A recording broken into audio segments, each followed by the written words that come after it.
Grand Duchess Tatiana was the second eldest of the 4 daughters of the deposed Russian Emperor Nicholas II and his wife, the Empress Consort Alexandra.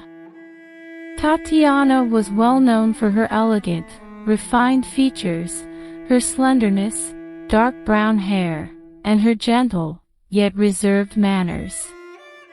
Described by Alexandra's lady-in-waiting Anna Vyrubova as the tallest and most graceful of all the Grand Duchesses, Tatiana was 21 years of age when the Russian Imperial family, the House of Romanov, were murdered at the hands of a firing squad led by Yakov Yurovsky in Yekaterinburg on the 17th of July 1918.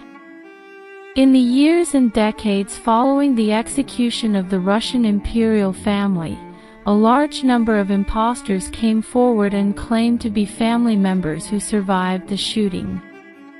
However, all of them were exposed as impostors, as the remains of the imperial family have since been recovered and identified through DNA testing. Although Tatiana would be a less common target for impostors in contrast to her younger teenage sisters, in particular Grand Duchess Anastasia, it is believed that there may have been up to 33 impostors who masqueraded as her. Although a number of individuals received attention from both the media and the general public through personal claims and suspicions that they were the Grand Duchess, such as Michelle Ange, Larissa Tudor, and Mattis Ayert, who were all covered in Part 6 of this series, the majority of Tatiana's impostors were less well known. In this video, we will present some of the most ambiguous of Tatiana's survival stories. The true identities of some of these impostors have never been discovered, and their fates remain largely unknown, lost to the shifting sands of time. However, their stories are a testament to both the popularity, as well as the endurance of the Romanov survival myth. These are the stories of Tatiana's most obscure impostors.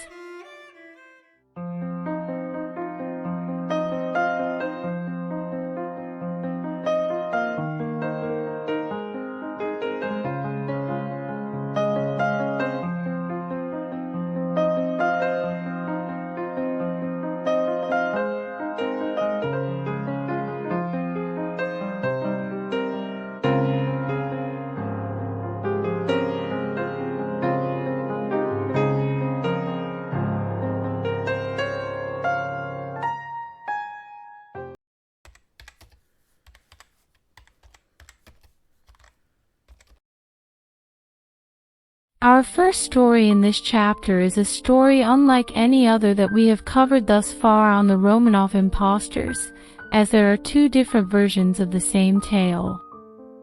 This is in part due to the obscurity of the impostor as well as the story being told differently through differing sources. According to one version of the story, a German nobleman by the name of Werner Artur von Biel, who hailed from a noble family in Mecklenburg, had apparently told a reporter by the name of George Harold in 1948 that he believed that Grand Duchess Tatiana was alive, and living under the false name of Katarina Lumbait. Supposedly, Tatiana was working as a nurse in a refugee camp in what was then the British occupation zone in post-World War II Germany, prior to the establishment of West Germany on the 23rd of May 1949. Such a claim was entirely feasible, as Tatiana had served as a Red Cross nurse along with her mother, the Empress Consort Alexandra, and her elder sister, Grand Duchess Olga, during the First World War, caring for wounded soldiers in a private hospital on the grounds of Tsarskoye Selo. Upon hearing the claims that had supposedly been made by von Biel, George Harold decided to go and find the possible Grand Duchess, and after seeing her for himself, he observed that she was quite similar in appearance to Grand Duchess Tatiana. However, she firmly refused to have an interview with him, saying that her father was a simple peasant from Lithuania. However, Although there was nothing out of the ordinary up until this point, something very curious would happen. When George Harold showed Katarina a series of documents which were allegedly used to support the argument that Grand Duchess Tatiana had escaped captivity in Russia and fled abroad, the nurse turned pale and struggled to speak, choking back words before replying, "Leave me in peace. I'm fully satisfied with my job. I have learnt to earn my living. I'm glad now, and I don't want to suffer any longer." After this response, Katarina kept doing her job, ignoring George Harold's questions and all the insinuations about her, which eventually ceased after a period of time. With Harold's questions being unanswered, it was difficult for him to run a story about Grand Duchess Tatiana's survival and miraculous escape from captivity. Although it could be argued that Katarina's frightened reaction was very strange for a person who was totally extraneous to the facts, she was, at the end of the day, a nurse who was working in a refugee camp, trying to maintain her job in difficult circumstances and keep up with the demands that such a role brings. Thus, she would likely have had no wish to discuss personal details with a stranger while in the middle of performing her duties, let alone indulge a reporter who was chasing up a story which was grounded on speculation and had nothing to do with her.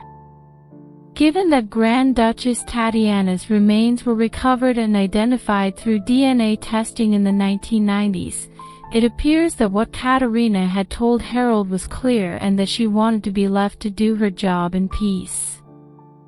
Another version of this story emerged in March 1955, written by a historian by the name of Henri Donjou in a French publication titled Historia.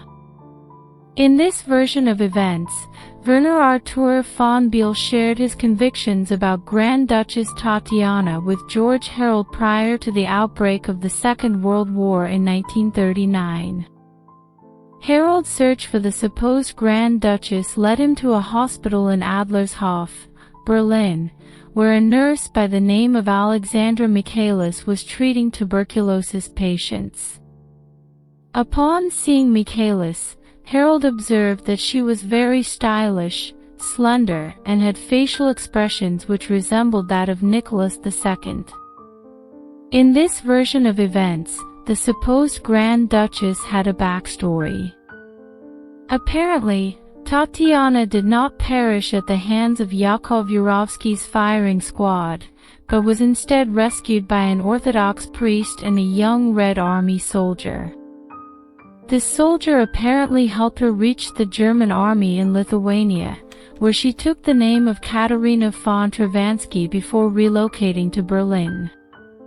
After a while, the supposed Grand Duchess changed her name once again to Alexandra Michaelis. When Harold spoke to Michaelis in the Berlin hospital, she apparently told him that she didn't claim to be Grand Duchess Tatiana, replying, "Let me alone. You don't have any proof that I'm Tatiana. I just want to live as other people do, and if I had any money, I would share it with war victims."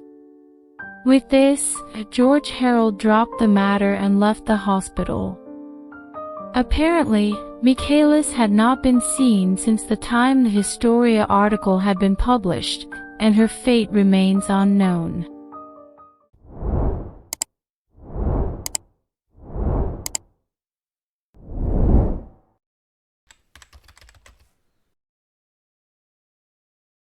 According to Tadia Romani, she, or Grand Duchess Tatiana, claimed that her supposed parents, the Emperor Nicholas II and the Empress Consort Alexandra, trusted that she was the most intelligent of their daughters and the one most likely to take care of herself if she managed to escape from captivity.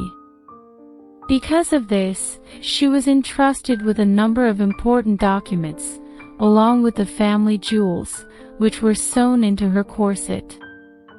Nicholas and Alexandra had allegedly spoken to Tadia, or Grand Duchess Tatiana, on a number of occasions in order to inform her of what to do in the event that her family is killed by the Bolsheviks. Supposedly, Tatiana was with the rest of her family when the massacre took place and fainted during the shooting. Following this, Tadia, or Tatiana, regained consciousness on the back of the truck on which she and the rest of the imperial family had been placed. After attempting to speak to the others and receiving no response, she came to the realization that she was the only remaining survivor. Seemingly unscathed following the bloodbath which left the rest of her family dead, Tadia, or Tatiana, decided to jump from the rear of the truck entirely unnoticed and ran into the woods. After reaching the cover of the woods, she decided to continue running, falling over several times before losing consciousness once again. Apparently, she was discovered in the woods by passing Cossacks who happened to be Romanov loyalists. The Cossacks were supposedly surprised to see a disoriented Tatiana alone in the woods, and they decided to carry her off to safety. The Cossacks were traveling south and Tadia, or Tatiana, decided to go along with them. Apparently the group reached Tashkent, which was at the time the capital of the Turkestan Autonomous Soviet Socialist Republic. After a period of time residing in Tashkent, she would later relocate to Kabul in Afghanistan. It is also believed that Tadia traveled to both India and Syria before finally settling in Toulon in France.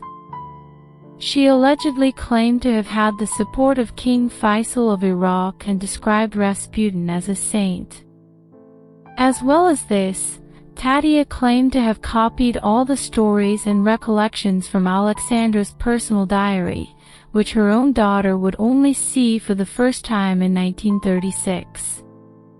It is believed that Tadia Romani did not go public with her claims or go to the press, supposedly keeping her secret identity with those closest to her, perhaps in the knowledge that she would have been unable to substantiate her claims to be Grand Duchess Tatiana in the face of legitimate scrutiny.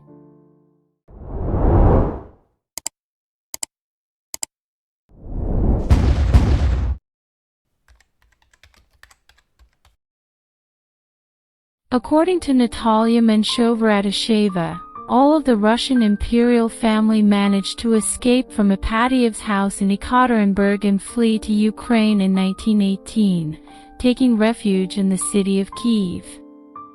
It was there, according to Natalia, that under the influence of two local priests, the family abandoned the Russian Orthodox faith and converted to Catholicism, despite the improbability of this due to their deep religious convictions.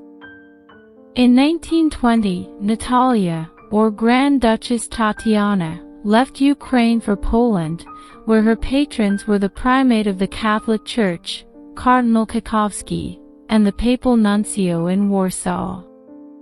It was around this time when she publicly declared that she was the escaped Grand Duchess. According to Natalia, she along with the rest of the imperial family, were rescued from Yekaterinburg by members of a secret monarchical organization which called itself the Society for the Salvation of the Tsar and the Fatherland.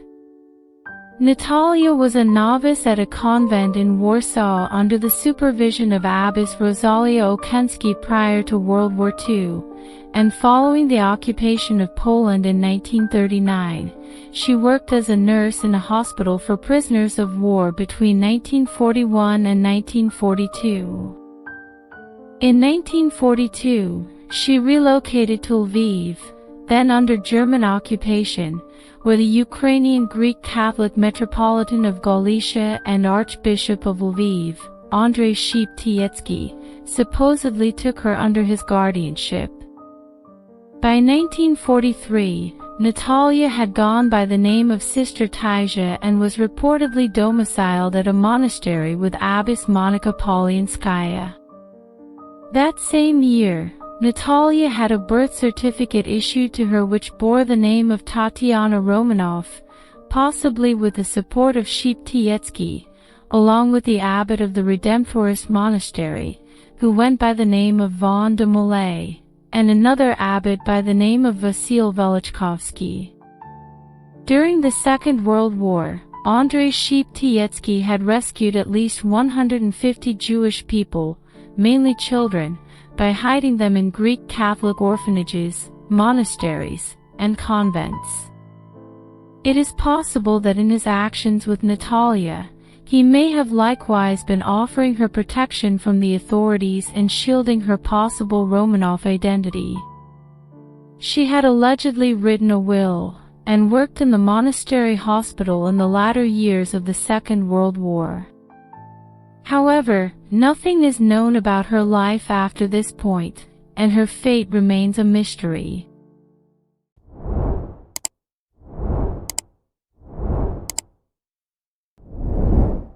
Thank you for watching this video. If you enjoy the content we produce here at Heart for History, please like and subscribe. We would like to take this opportunity to thank all of our recent subscribers and especially thank Misty Perkins for the kind words and support. Until next time, take care and we'll see you again soon.